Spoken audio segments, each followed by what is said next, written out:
it's so appropriate. It's strange. I feel slightly violated by our own comments. But I remember rehearsing for David Letterman, and you particularly were really passionate about sounding good because, you know, Because I forget all kinds of things. Well, we were playing on David Letterman as the first major TV, and like, we're getting ready. And at this point, we were still isolated. There's no sense that people were hearing the music, that the song was out. And the pop radio station in Tulsa was the third last in the country to add the song. So we had no idea anybody was playing it. No. Thank you, Tulsa. Tulsa's like, yeah, you guys are from here. We don't need to play a record. And so we begrudgingly left SAR rehearsal studio, where I also developed my real coffee habit, because we had painfully black coffee there, and I think I'm still buzzing from it. And we went out to this mall in New Jersey, and we got there, and it was packed. I mean, it was about 9 o'clock at night by the time, because we had delayed and delayed and delayed, because we didn't want to go do it. Finally, they convinced us. It was 9 o'clock at night, about the time that the mall would close, and it was packed. And we literally said, man, is Macy's going out of business? There must be a sale. There must be a huge sale at Sears. It's ridiculous. They must be giving lawnmowers away.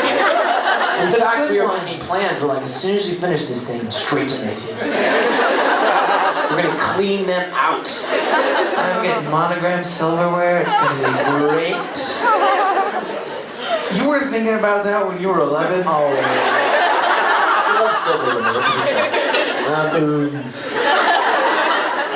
Oh, so we got to the back entrance of the mall. I remember, and at the time, of course, as young as we were, our folks were with us, and specifically my dad, I think, was with us.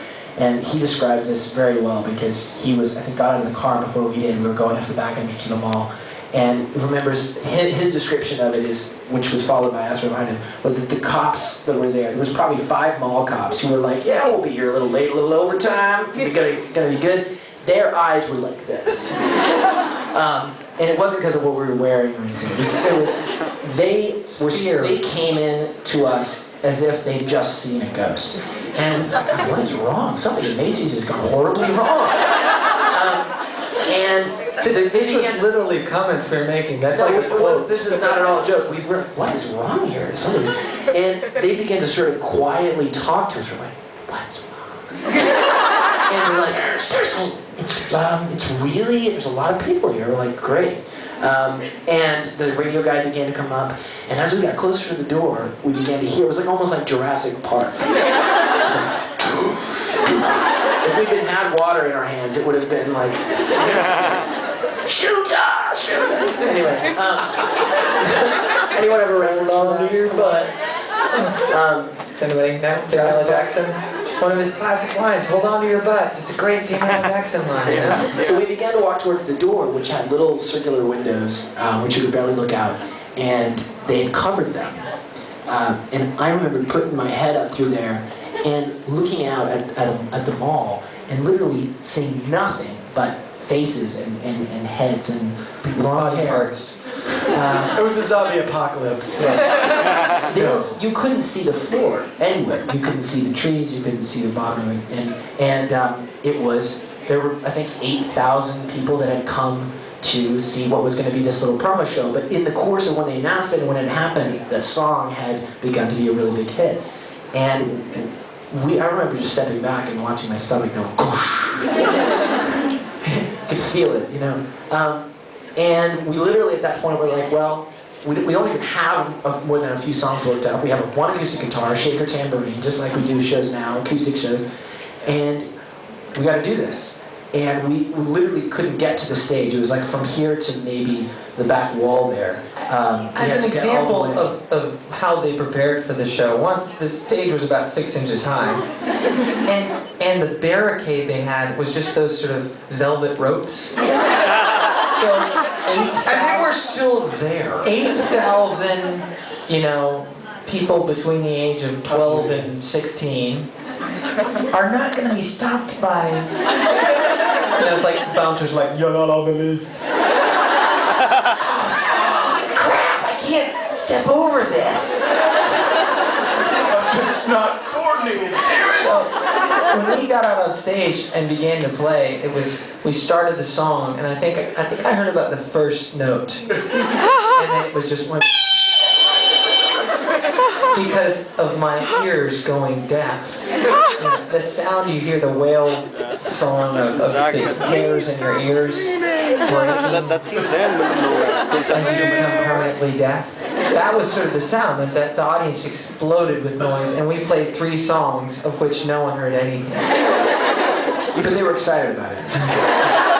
And we were awesome. And then we said, well, that's all we got. And it was, that was not a bad thing to say to the 8,000 people in front of the rope. Because, it immediately, It was like, but what are you going to do? Where are you going to go? We were thinking we were going to go back to, we should get out of here now. And in that, literally within finishing a song and getting out, it was like, let's not talk about this. We need to go right back to that door. And our one tour manager at the time and like 5 security guards we rushed off this little stage and literally watched the sea just close in. I think this is what Pharaoh felt like when the Red Sea sort of And Zach, of course, being I didn't make it. That's the only experience. It was like probably what running with the bulls feels like, and you just get trampled because literally Taylor made it through the door with his shirt getting ripped a hole in it, and I saw him go through the door, and the crowd, no joke, the crowd totally crushed me, and I was on the floor. And it wasn't awe, it was like, God, I never gonna go this young! I got so many hits in me! And out of the crowd, our tour manager, I saw this hand. And I was going, God? And sort of drugged for about 10 or 15 feet across the floor by our tour manager and back into that hall where we were, rushed by the 5 mall security guards. They're still in treatment, actually. So we should fast forward. That was the